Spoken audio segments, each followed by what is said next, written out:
to The Authentic Life with KL, the podcast where we throw out the rule book, where we dive in head first to the real and raw, unapologetic journey of living the best life. That includes lots of music. This is your go-to space for empowerment, for deep healing and owning your authenticity like the boss that you are. We're here to break down walls and slay self-doubt. Vibe to the soundtrack of your soul. With every beat and lyric, we'll move through stories that heal and empower. You can live your fullest and most badass life. Welcome to The Authentic Life with KL. Today I have with me Heshima Moja. He believes in the transformative power of art, viewing his role as a composer as a conduit for change and enlightenment. To allow us to get to know you a little bit more, I pretty standardly ask the question of what is something about you that's maybe people wouldn't know.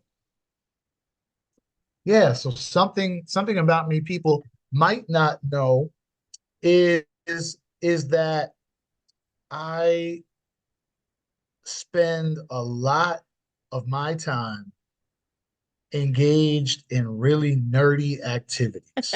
I I'm a bibliophile. I'm usually reading about 3 books at a time, and it can range from history to music to physics to linguistics. I'm curious about just about everything. It's knowledge. So that really informs a lot of what I do. Yeah, I could see that. I could see that, especially after listening to some of the music and things like that. You definitely have to, I think, have that inquisitive side to look a little deeper on things. And I think reading, I was never a fan of it, when I was younger, but now I am such a fan because I love to learn and just like absorb everything. So Well, books are an amazing thing. they are, they are. Have you always wanted to be a musician? Is this something you always wanted to do? Yeah, I wouldn't say I always wanted to be a musician. Mm. I would say that I was always curious. So when I was a little boy, I would spend lots and lots and lots of time with my grandparents, my maternal grandparents. And I spent a lot of that time that I was spending with them kind of laying in their backyard, looking up at the clouds, trying to figure things out, Right. because we hear all these childhood stories. Like there's, I don't know, angels dancing around up there on tops of the clouds, whatever Mhm. it was. And whatever my grandmother and grandfather were telling me, I was laying there yeah, in the backyard, trying to figure this out. Like, well, how do I get up there?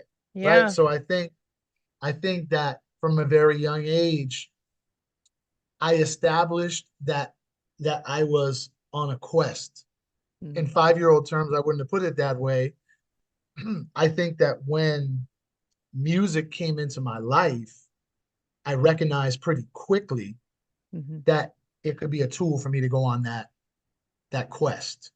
Love that. Love Yeah. that. I remember when I was little, I had the neighbors that I would always play with, and her parents would always tell us when it was thunder that the angels were bowling.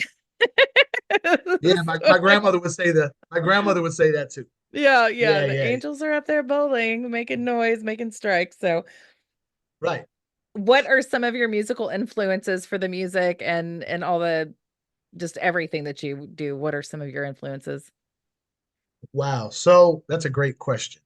Um, Musically, again, kind of like my reading habits, I'm curious and I love so many different things. So I think a funny thing for people who know me now wouldn't know that my first first foray into the bass was because my mother had this record by Paul McCartney, not by the Beatles, but by Paul McCartney.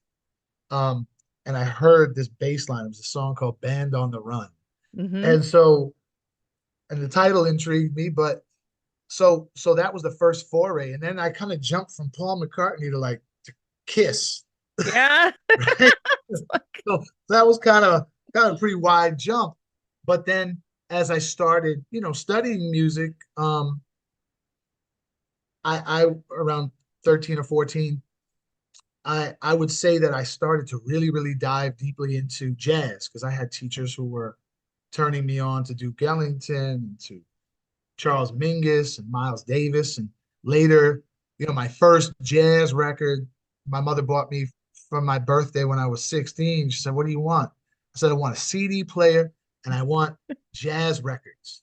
And she went to the store and said, "My son wants jazz CDs. I Mm. don't know anything about jazz."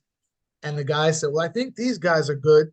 And so she came home with John Coltrane, "A Love Supreme," Mm-hmm. and Miles Davis, "Kind of Blue." So those were my first Mm. two jazz records that I owned. Yeah. And and I always tell the story that I heard the Miles Davis and accessible. Yes. And then I put the John Coltrane on. It was about 9 o'clock at night on my birthday. I put the headphones on, big headphones like what you have on, right? And I heard those first notes and I said, What? What in the world is this? They said this guy was good. Right. I don't know what he's doing. He was just honking and squealing and it's kind of avant-garde, right? Took me a long time to be able to comprehend that. But I think that record started to stretch my Mm. awareness, my consciousness. And then, then getting into cultural influences like Cuban rumba and Puerto Rican bomba. And my godmother was from Ghana, Mm. West Africa. So I was always hearing records from the African continent. So I had all these influences. And then I'm a hip hop baby. So, you Yeah. know, growing up with hip hop, growing up with Public Enemy and Rakim and, Yeah. So you just had Brand a Nubian. recipe for all kinds of stuff in your blood. Yeah. Well, we would say san, and I had a sancocho. In Spanish, we'd say I had a sancocho. I had a Right. stew. I had a whole bunch of different Yeah. ingredients that all went into the mix. That's And that's just the amazing. musical influences. Yeah. How fun. How fun. So I started the podcast and I'm going to talk a little bit about this because I feel like whenever I read into some of your say quotes and different things like that on your website and I was like, "Oh, he gets it. He just puts it so much prettier than I do." I'm not a writer by any means, but I tend to do things very intuitively and connection is such a huge thing. And music has been What? some of those saving graces for me, like you connect and you're like, "Why do I connect?" Oh, could it be that Right. they had that experience or you Right. just connect whether it be from instruments to lyrics and I'm a lyric person, but I Okay. read some things from you. So do you mind if I Oh, read please. if I read it? Please. If it's on my website, then I don't have to worry too It is, much. it is, it is. I pulled it and I went through a lot of different things because as I was going through and kind of like taking everything that you do in and then I ran across this and I was like, oh, that's everything that I believe to be true because I do believe that music is this foundational language that so many times it's missed on how important that it is. And Absolutely. so you said music is the architecture of the soul, and every Yep. performance, a sonic ritual, is an invitation to build sacred space within and between us, spaces where we can collectively heal, uplift, and inspire. Yeah. It's in these resonant spaces that we truly connect and remember what it's like to be human. And I was like, Yeah. oh, he gets it. Yeah. Yeah. Well, that's the focus for me, right? Yeah. Um, I always say this, Kitty. Before we had a music industry, before that existed as a formal thing, as a business, people from all around the world, regardless of where they come from, have some indigenous practice Hmm. relating to music, whether it was sitting around a fire and singing songs, whether it's dancing to celebrate death or life, whether it's to celebrate the entrance into a new season astrologically, whatever it is, every culture has some way of expressing through music what they're experiencing in the world around them.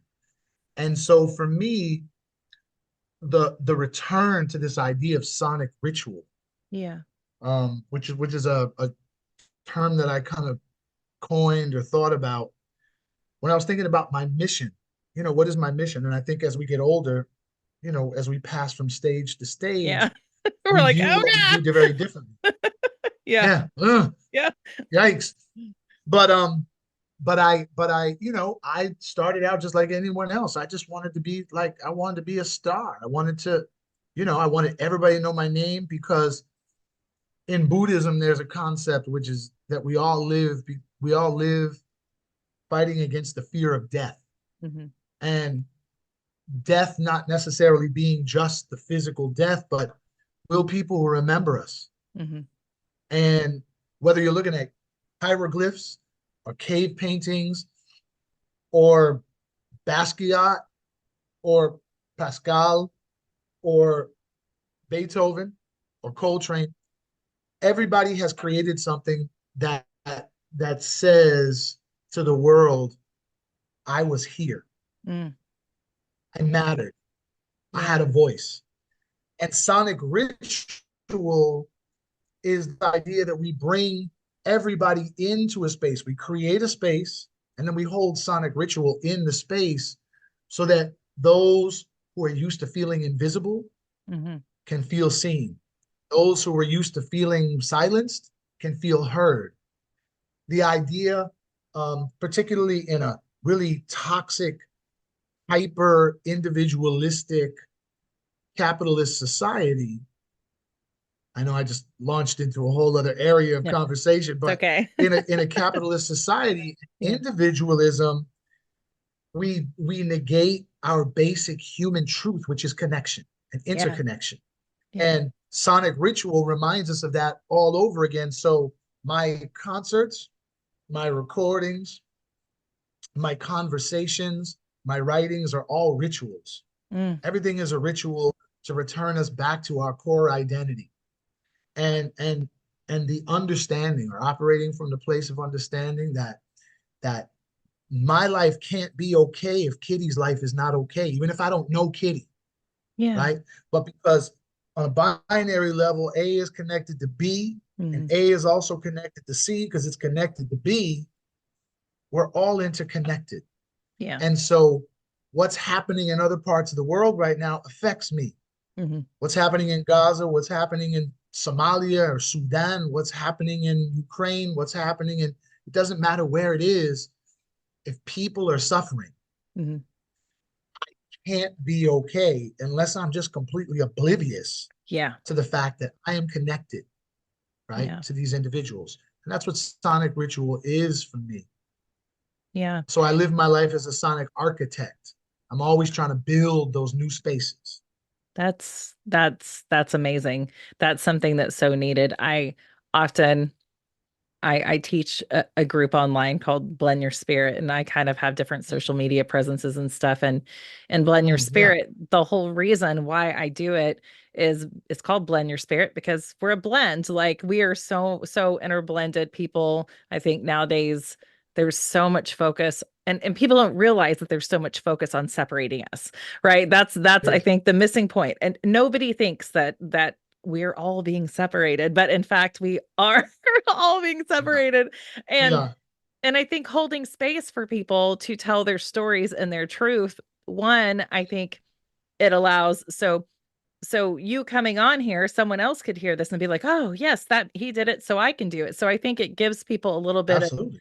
of a gumption and freedom to be able to take up space and hopefully push some of the ick out. And then I think that Sure. when people feel heard, it opens up the door for healing, but you have to take up space. Absolutely.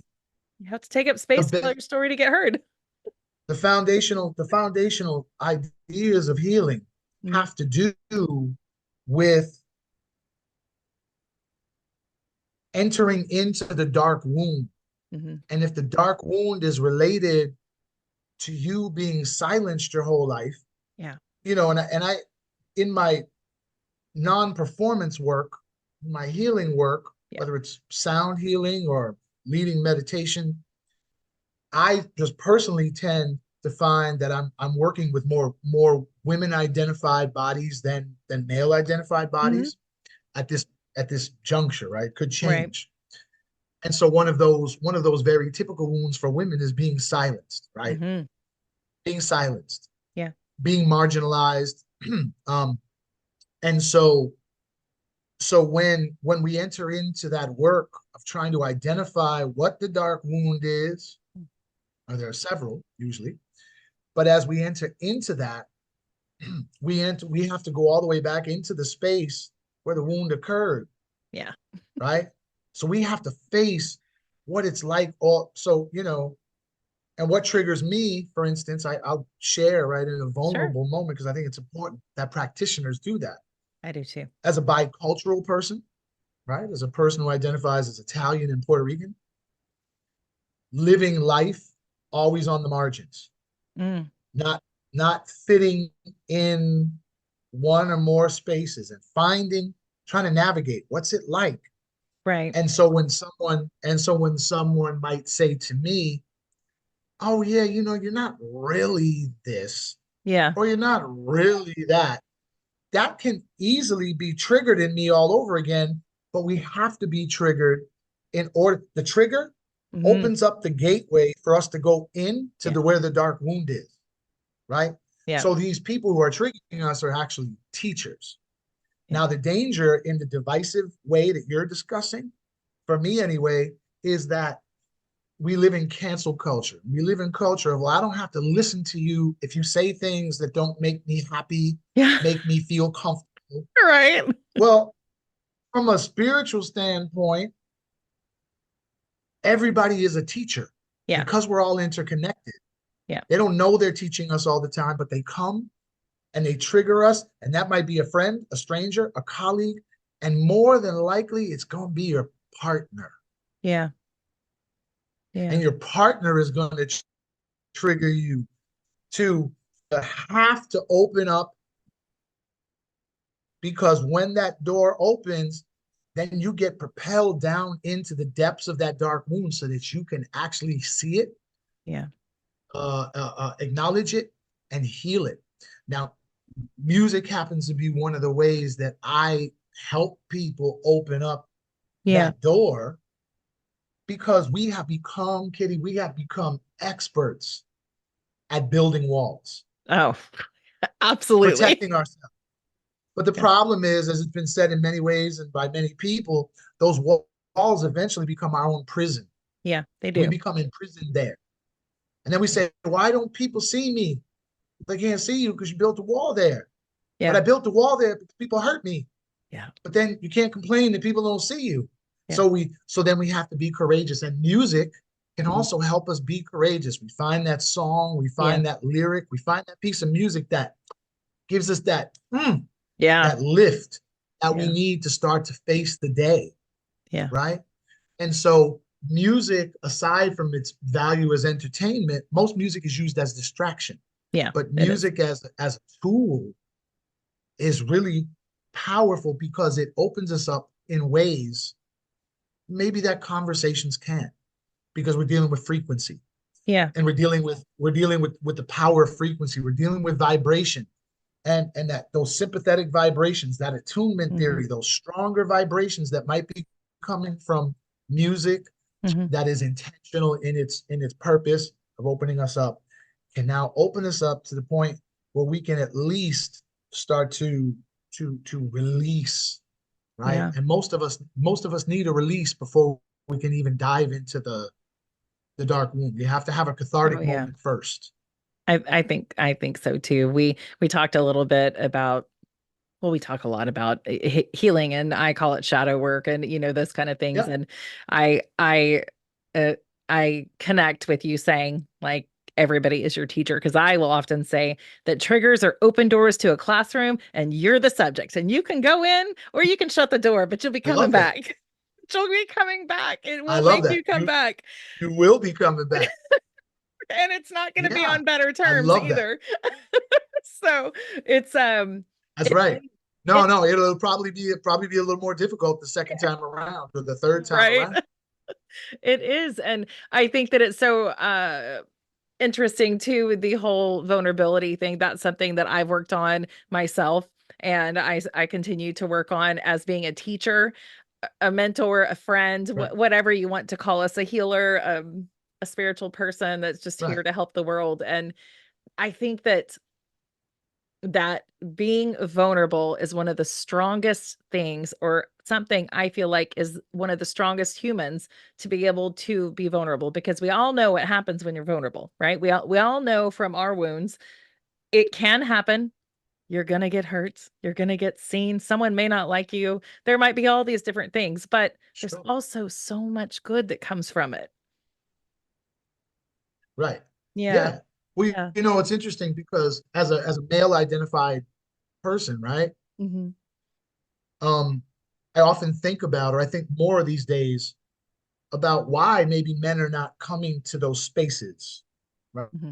Right? For healing in the same numbers, the same percentages that women tend to flock to those spaces, whether Hmm. they're discursive spaces or physical spaces. And I think that one of the things that our society does is it really creates this disservice to the divine masculine, Oh, right? We absolutely. talk, we should continue to support and talk about healing the divine feminine Hmm. and healing women because patriarchy has done a number Hmm. on women for millennia, right? Right. And without getting into a history lesson, you know, it's been millennia, right? Yeah. Thousands of years of oppression of women, of the Yeah. female body, of the female consciousness and awareness, of the energy of the divine feminine. But when we start to think about equity, or we think about healing through the lens of equity Hmm. and balance, if we create all of this work around healing the divine feminine, which is Yeah. necessary and important, but we don't do the same amount of work for the divine masculine, Yeah. then what we create is just another imbalance in our society. So the pendulum goes from here to Mm. here, right? And and so men, we are taught in some of those, really restrictive gender roles that we're all raised with, that to be a man is to be strong, and to be Yeah. strong is to be invulnerable, to Yeah. take the hit, to put up with it, to tolerate it, to be tough, Yeah. right? So we have terms like man up, right? And man up usually means you're hurting, but so what? Yeah. Shut your mouth. You know, Yeah. shut your mouth, Yep. tolerate it. Now, aside from, without getting into the physiological effects of what that does to a person, right, Hmm. over a long period of time, emotionally, it doesn't only inhibit the healing process, but it also stops us as men from being the balance to the Yeah. divine feminine, because we're not really being strong. Yeah. Strength requires vulnerability, requires the courage to say to our friends, our Mm. colleagues, our spiritual leaders or guides, our partners, I'm hurting and Yeah. I'm backed into a corner. I can't hide anymore. So James Baldwin, who I know since you read my website, you'll see a lot of references to Baldwin. James Baldwin says, love removes the masks that we think we can't live without. Mm. It forces us. Love really does that. So whether we're Yeah. receiving love from others or whether it's self-love, that moment of Yeah. truth where we have to say, I am hurting. Hmm. I can't keep carrying the load anymore. My body is feeling it. My mind, my soul is tired. You know, um, and so the divine masculine, which interestingly enough, we forget, right? You have divine masculine. You also have divine feminine. I have divine masculine. I love I this. have divine feminine. We are yin yang Yeah. beings, I just had this not yin, conversation with my friend last night, so I love it. right? Not yin and yang. Hmm. Because in as a Taoist, as a Chan Buddhist, which incorporates Taoism and Buddhism, in Taoism, the concept is often misconstrued as yin and yang, two separate things that come together, but it's yin yang, which are interdependent, they're interconnected. Yeah. I cannot express my divine masculine without also expressing my divine feminine. But men, in a Western linear way of thinking, Hmm. are taught we express our masculine. Yeah. We're warriors. Women are supposed to be soft. But women in I think about my grandmother. My grandmother was a tough lady. Right. She was soft. She was very Right. soft and very loving.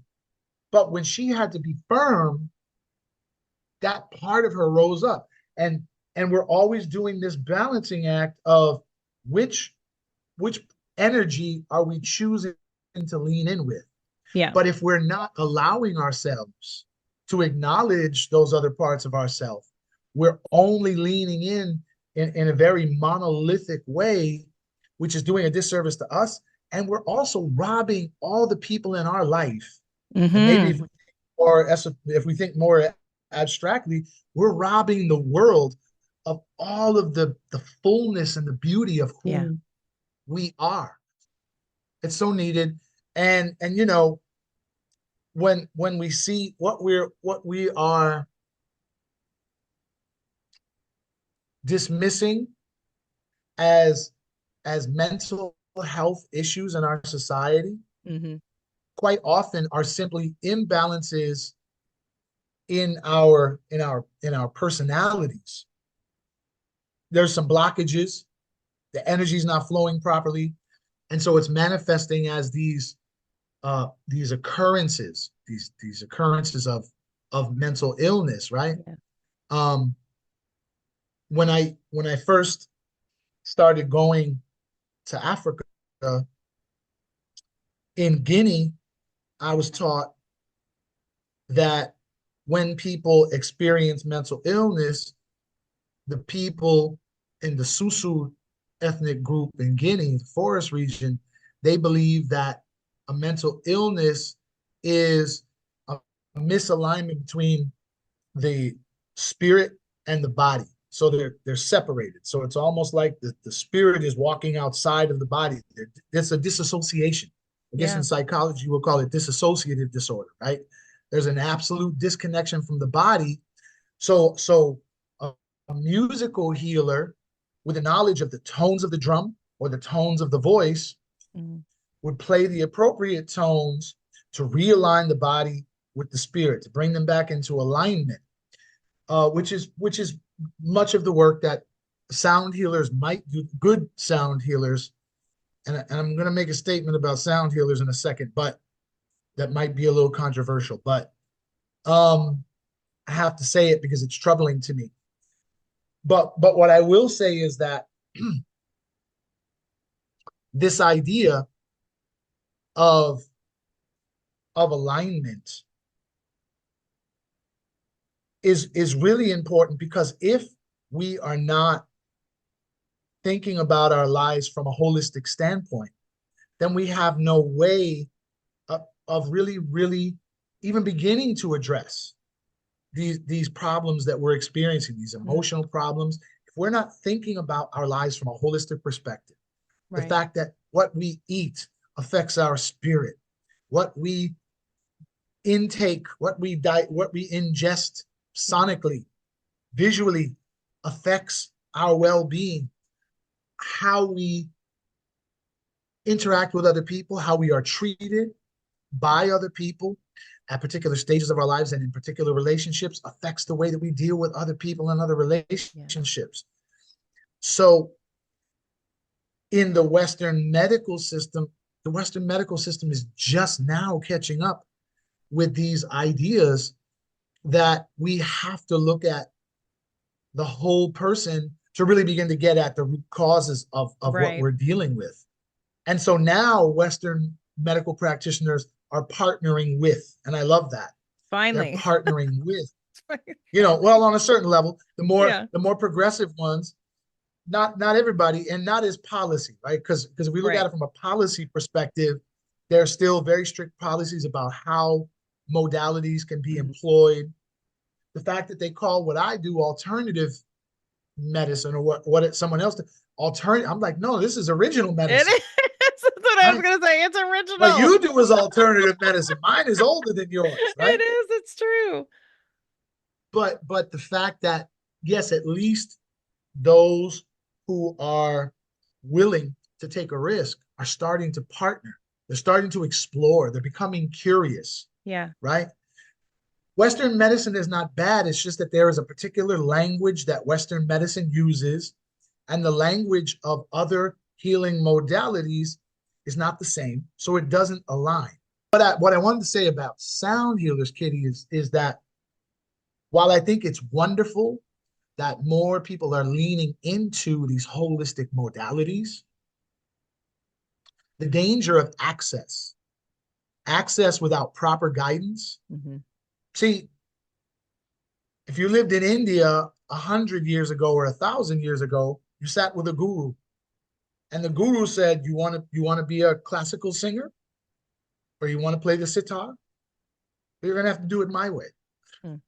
You're gonna have to follow a system, and I'm going to tell you what your progress is. You're gonna have to humble yourself." But in the age of YouTube, You just Google it or YouTube it. or in the age of Instagram, where you can go and buy a set of crystal quartz bowls Mm-hmm. and take a $45 or $25 certification course, Mm-hmm. everyone thinks they're qualified to call themselves a sound healer. Yeah. And I literally have had, in the past 3 or 4 months, 6 or 7 people say, "I went to this sound healing session in this place or that place, and I had nightmares after, or I had Mm. headaches." Well, clearly somebody's doing something wrong, right? So the danger is that there are a lot of quacks. Just like there were people selling snakeskin oil in the Yeah. 1800s, there are a lot of people saying, "I'm going to heal you." I never make a claim that I'm going to heal anybody. Right. I can use the tools that I have to guide you through a process, but the healing is ultimately incumbent upon a couple of things: your willingness to open up and become vulnerable and honest about what it is you're suffering from. Mm-hmm. And maybe my role as a facilitator of sonic rituals is nothing more than getting you to the point where you can acknowledge, you can see, it becomes clear. Oh, Yes. this is what my God, this is what I've been dealing with. I've been carrying it Yes. all these years. Yes. Yes. Great. You know what? My job is done. I'm going to Mm-hmm. pass you off to a person who's maybe even more qualified than I am to Yes. take you to the next level. Because maybe you need a profession, like a mental health profession. Maybe you need a doctor, right? Who can analyze your and diagnose your pathology. But but maybe my job is that you come to me with this recognition of what you're dealing with, Mm-hmm. but you don't know how to approach it. What's the next step? Well, let's think about what the next steps are based upon your capacity to heal. Mm. You know, and you know this, right? As a person who does the work that you do, sometimes a person needs scaffolding to heal. Yeah. They can't just step into the process of healing because the behaviors, the beliefs that are part of their core now, they've literally wrapped themselves Yeah. around the core of a person. Their whole world is going to come crumbling down. 100%. And if they are not ready for that, meaning they don't have the support systems in place, familial, friends, Mm. professionals, whatever it is that they need, and their life starts crumbling down, we are responsible Yeah. for managing that or finding other people who can do a more thorough job than we can. So then that also brings us to this idea that we have to be constantly assessing where we're at as Yeah. practitioners Yes. and practicing that humility to say, "I can't handle this case. I don't know what this is. I've never seen this before." And as a person's world comes crumbling down, we have to be skillful enough to put scaffolding in place to hold them in place. Mm. But if they're a person, you know, I have a couple of friends who are pretty deep Kundalini practitioners. And when I started going to India, I remember visiting Sadhguru's ashram and Sadhguru giving a talk about why responsible gurus don't teach Kundalini to the average person in society. Yeah. Because if they're married and have children, they may all of a sudden, as their life comes undone in order to build it, Yep. they could lose their family, they could lose Mhm. their livelihood, they could lose. Those things are really meant for a person who has the space, the bandwidth, the capacity to be able to sit for long periods of time with themselves and experience the absolute life altering uh, experiences that are going to come. And it's true regardless of modality. So I think that that's really important. And so this is my admonition to everyone who is just cuckoo for Cocoa Puffs to become a sound healer or a yoga teacher. First, understand what your motive is. Mhm. Because becoming a sound healer or a yoga teacher or a meditation teacher because you're tired of your 9 to 5 job and you want a career change is not a Please don't healthy do thing. that. Don't do that. You're harming Please don't do people. that. You Yeah. may harm yourself. Yeah. No, it's true.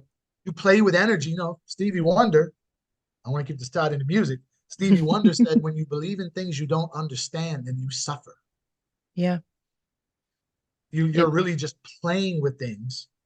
yeah. And the Afro, I don't know why. Well, I was like, I don't know. I don't know if I would choose to walk into the healing path. Like I have that balance of sometimes like I wish I could just go back to being the person that just works 9 to 5 and I'm a robot and I don't know any different and I think that it'd be perfectly fine. But I also know the life that is outside of that and all the enlightenment and all the amazing things that can happen and the connections yeah, that you wouldn't have. But I do know within the spiritual community, and I know it's all across humanity, but there are people who yeah, are out there to prey on people as well, that they do this just because they want a paycheck. And they will sure, tell you whatever you need to hear to get within sure. your energy. And so protection of your energy and I think the full understanding that when you do walk into the healing process, your life is going to change. Like it's Yeah. you lose people. They're not on the same frequency. Everybody disappears. You're by yourself. And then you start finding, where you're to go. And there's not a lot of talk about that. Well, and can I tell you, I ran from this for years. Yeah. I ran for dear life. Like every time someone said, Moja, there's something about you. You should be doing X, Y, and Z. And I said, no, I'm just a musician. Yeah. I'm just a composer. I just make music. That's what I Right. do. Mm. Leave me alone. Yeah. Don't bother me. Right. I ran from it for Yeah. years until, you know, I mean, I went through maybe a 6 month span of time where every day something was popping up. Somebody was calling me. I was meeting strangers on the side of the road. I'm just walking down the side of the road in New York City and strangers are coming up to me, right? Um, every time I try to date, attracting a woman who just needed Right. hit. And I was like, do I get to be the partner or do I have to be the guru here? Like, and so, until my mentor started saying, well, maybe you just need to pay attention to the signs and stop being so Yeah. hard-headed. I ran from this. Yeah. I didn't look for this. And to be quite honest with you, I don't really normally advertise and say, yes, I'm a sound healer and I Right. come up with cool pop culture ways of saying I'm a I'm a sonic alchemist. I do this whole mystic personality thing. But the reality, you see, look at even my screen thing back here, but Mm. everything is a mystic experience for me. Yeah. But I ran from it. And think I think that when people, in all seriousness, if they feel a legitimate desire and pull to want to help people, Mhm. understand that this is a process. Yeah. I've through my life, through my travels as a musician, I wasn't even aware of how my musical life is intersecting with my life of becoming, right? This person that I am now. And that meant sometimes being in some remote area somewhere to play a concert and just having the opportunity to sit with a shaman, or sit with a healer, sit with someone who, quite honestly, ironically enough, in today's world, wouldn't be allowed to help anybody because they don't have any certifications, they don't have any Yeah. licenses, they don't have anything, right?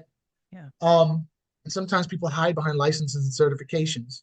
Yeah. I know people that list them to me all the time. And sometimes we hide behind not having them. We hide behind not having. Now Touche. that you said that, I was like, I feel that sometimes. Yeah. Right.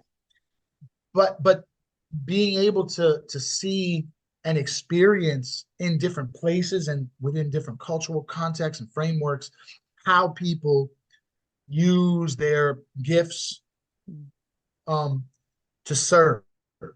Yeah.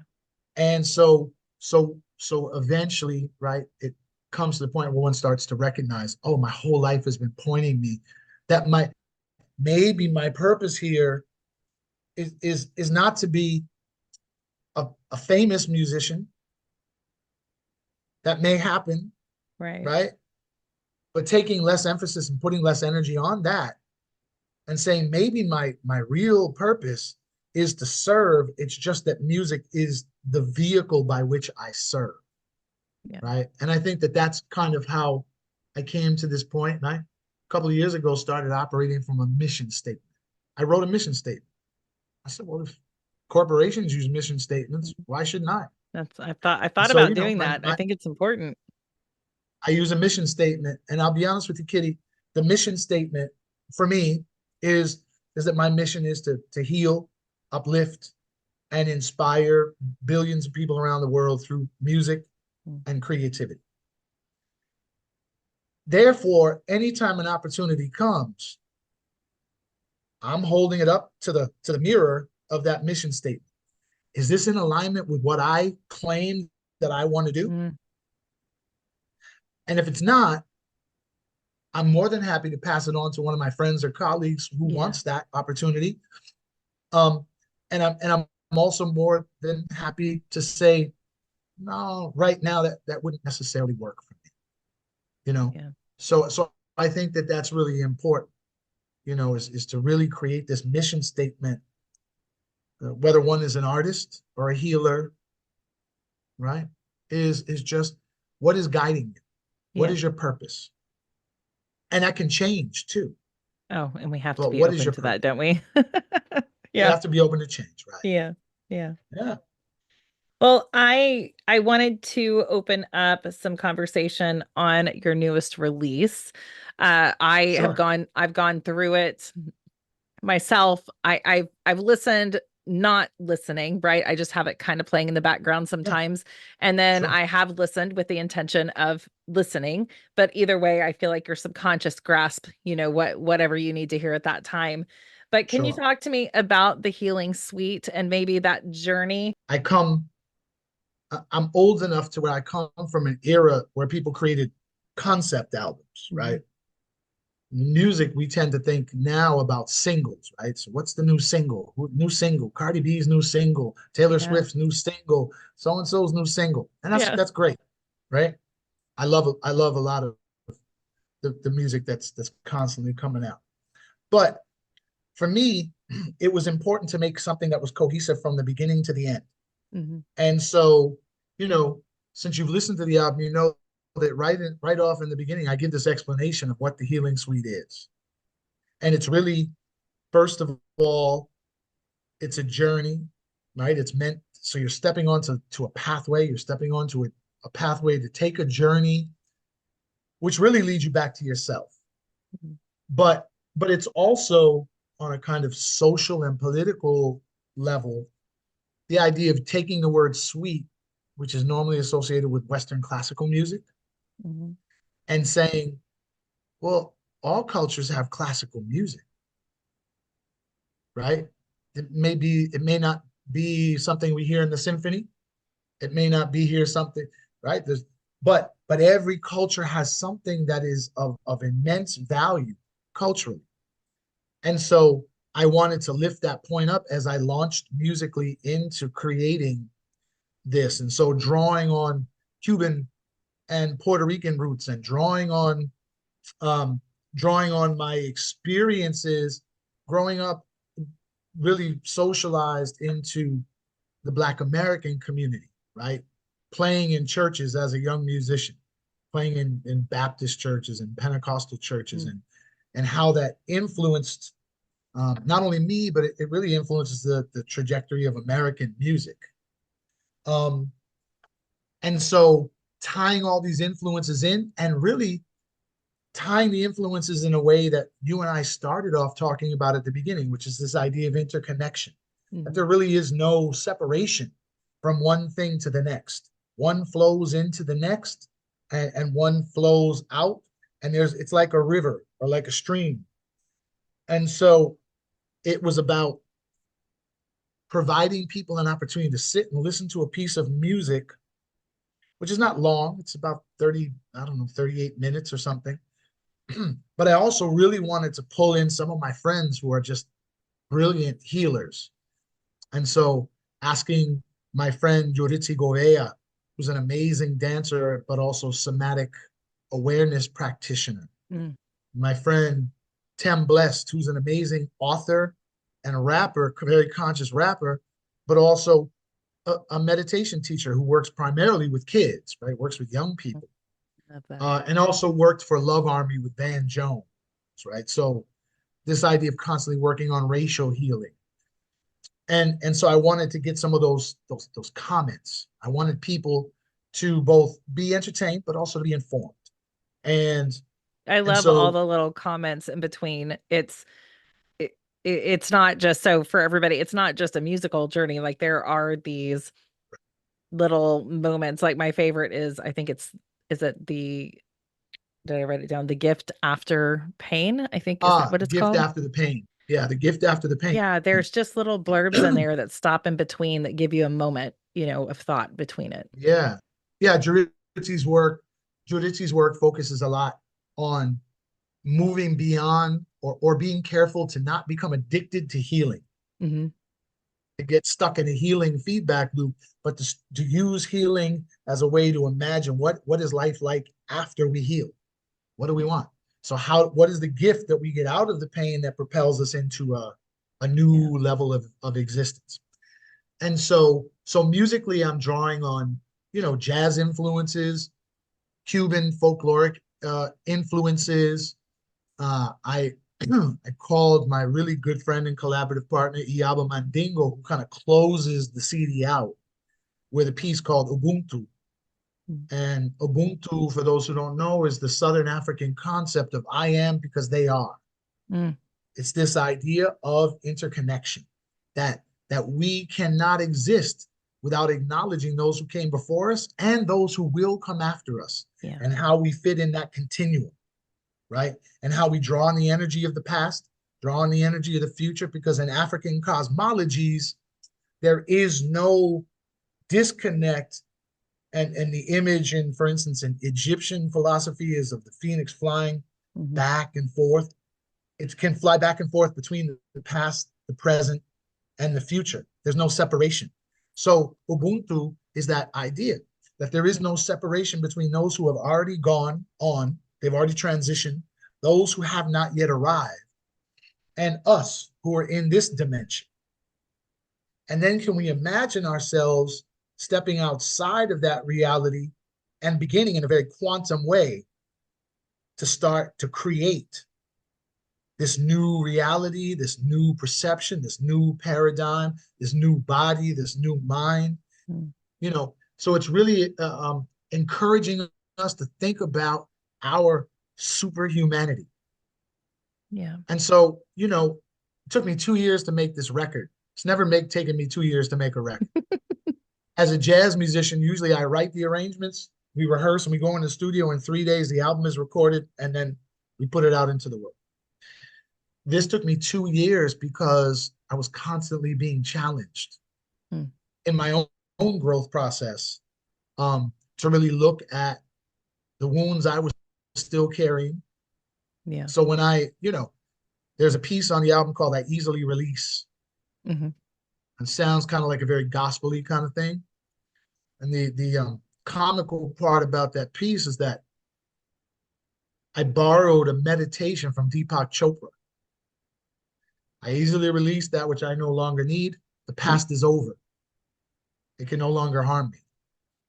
I took that whole meditation and I turned it into a gospel-y type, you know, what you might experience if you go to a Baptist church or a Pentecostal church on a Sunday morning and the pastor is inviting people to come and release their burdens on the altar. That's the Yeah. kind of song that is. So, and then there's the jazz influences, and then so there's a lot of different. Yeah. There's a lot of Everything's married. I mean, everything is married. I don't just listening to it, you can pick out so many different things, but it's all married in there really beautifully. And yeah. it's so easy to listen to. Like you Thank said, you so whether, much. yeah, you're welcome. It's whether you're listening with the intent to understand, which if we'll just be quiet sometimes, we don't have to worry about trying to understand, or just listening to it, because it's different pieces that I take from it, on each time. And I often will focus on, what comes after pain and your healing, because it just holds us hostage so long. Like once we It realize, really like, it does. really is uh the forgiveness and the healing, and it's up to us. It just holds us hostage. And once that moves out of place, you're like, whoa, how old am I? I like thought it was this for all my life. And then you're like, and Yeah. it was nothing of that. It was literally, I don't know, a 20-minute moment in my childhood that made me feel not want to be seen my whole life. And that's crazy. So, Yeah. Well, yeah. and so it's interesting too, Kitty, is that when we're in this healing process, Mm, oftentimes what we don't realize while we think we're engaged in the work of healing, yeah. we're really engaged very secretly in the process of trying to reconcile our own shame. Mm, We're in this process of still blaming ourselves for the pain that we have lived through. yeah. So it's this really important notion of being able to say, I'm no longer, because when we're sitting in pain, there's a saying by Einstein that the solution is almost never found at the level of the problem. Hmm. We have to move into solution mode, which means that we have to actually step outside of. It's almost like having an out of body experience Yeah. to be able to That's so see true. objectively, because we're still blaming ourselves. We're still in Spanish, what we would call negación. We're in this denial that we deserve more Yeah. than what pain has taught us we deserve. And we go into self-flagellation. We're constantly beating ourselves. You know, I do a lot of work with women who have unfortunately lived through domestic abuse, Hmm. um, breast cancer, and and even though those seem like two disparate situations, those both of those situations carry this weight of guilt, Hmm. which is my fault. Why didn't I catch the breast cancer earlier? Why Right. didn't I do this? Did I eat something wrong? What is it? And then with domestic violence, of course, you know, maybe if I just hadn't been so mouthy, Mhm. maybe Yeah. if I just hadn't done, maybe if I had done this. And my mother was a domestic violence survivor, so maybe that's why I just end up working with so many women who have dealt with this. But getting getting a person to be able to step outside of that Yeah. and say, now I have to look. Now I'm going to observe the pain from outside of it. What is it teaching me? What Yeah. can I take away from it? What can I let go of? What doesn't belong to me? This doesn't belong to me. Okay, you don't have to carry this anymore. Yeah. Automatically, we can eliminate the things you don't have to carry anymore. But but getting people outside of. So when Jodeci talks about the gift after the pain or imagining life after healing, Mm. it's really about how do we, you know, how do we allow, because it's about allowing. Yeah. How do we allow ourselves to live? Yeah. How do we allow ourselves to begin to see ourselves as the glorious, amazing beings that Yeah. we are?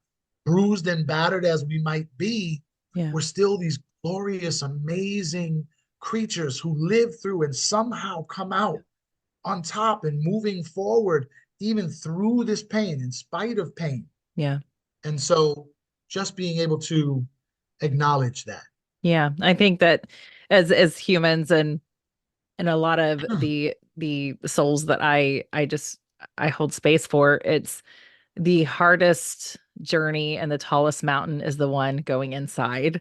And you don't think Absolutely. that it's going to be because you're like, it's me, it's my subcon, like I just protect myself. And it's like, oh, you better brace yourself for climbing that mountain inside. And then when you get to that point, and I think the release of your old self, not all of it, but I think that that releasing of all those things that you thought, I think that's one of the hardest things about the healing process is understanding that part of you that you are not what you thought for so long. You're so amazing, you're divine, you're all these really, really beautiful things. Like there's just not even a word for it. Like you're just so much, and we're taught to be Yeah. so small. And so when we have to release that thought of like, no, this is what I was. I was married, or this happened, or I wasn't supposed to be seen. Like Mm, you let go of right. those things and you're like, there's freedom. And again, it's scary, the freedom. So it's a lot easier to Yes. stay like, no, I'm good. I'll just stay back here.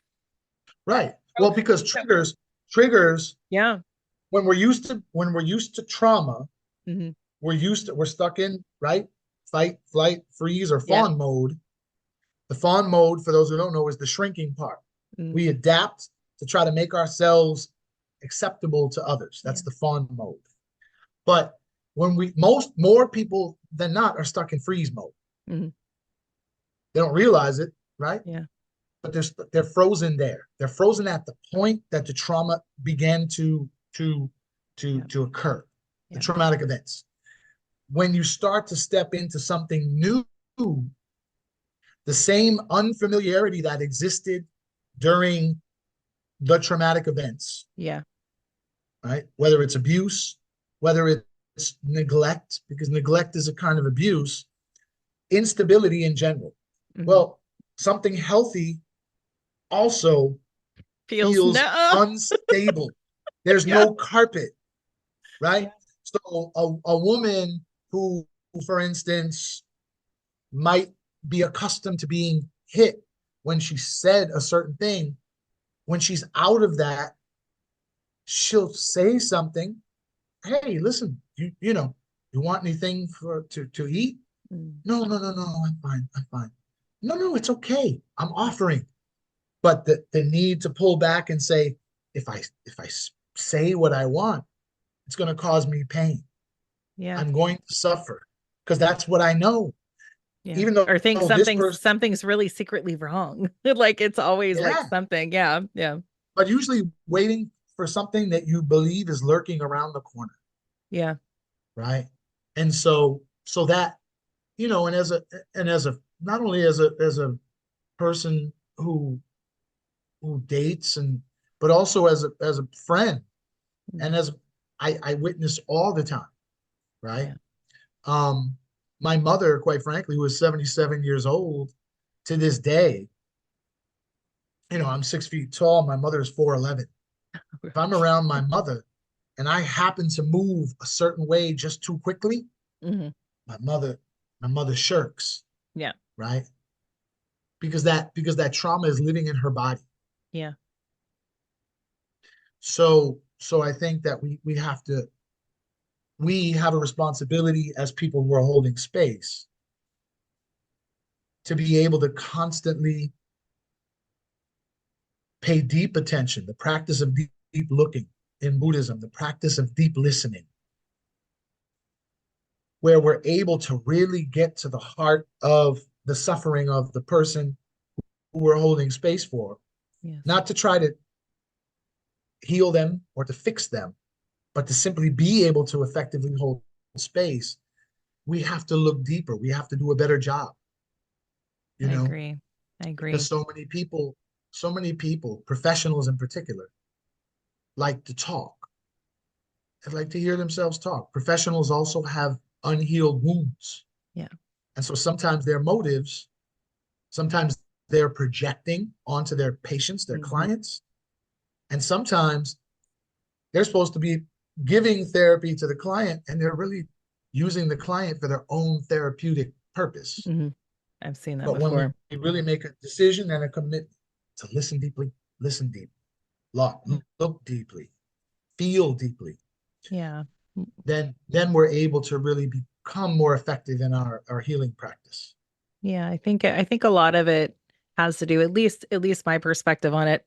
Like I was talking with some friends from the group, and I was like, I always say I'm a vessel for the universe. So there's not anything I really won't say that I can't do because I'm just a vessel for the universe. But I think that Right. my gift is that of holding space and showing people a different way to look at things. It's Mm, it's not me going in.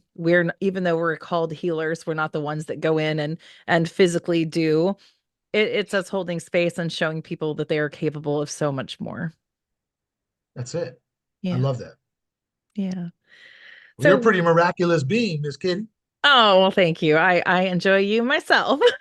Thank you. So, so what do you Thank have you. coming up? Do you have any new stuff coming up? Well, well, I spent most of September and a part of October on the road. So performances are slow right now. Performances for me won't really pick up again until February. Okay. Um, and then a lot of those things will be one off dates, pretty much on the East Coast of the United States, presenting the healing suite in different capacities. Um, but I'm getting ready right away to start launching into creating the next project. And so Exciting. I'm always sketching, I'm always composing. So I have about 5 projects that I could record right now if I wanted to. But oddly enough, the universe has got me in this space of minimalism Mm, and simplistic expression. And so I'm a bass player. For those who don't know, I play bass and I'm a vocalist. But for some reason, I've been creating all these solo piano pieces. mm, And out of these solo piano pieces, I am preparing to create a new project, um, which I have to say is inspired by Deepak Chopra because Deepak Chopra has an amazing audio book out. Um, if anybody's ever interested, it's called Secrets of Love, and it was uh, he calls them sutras on love.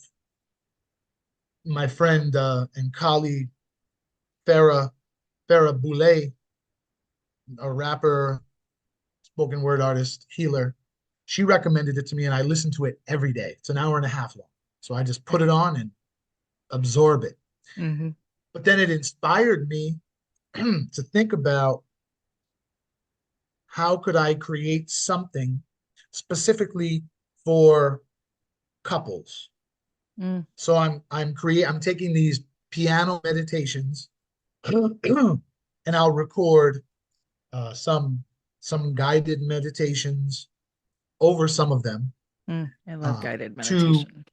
allow exercises for couples to develop deeper levels of intimacy, deeper levels of safety. Mm, And I have one piece, for instance, that's called Stay.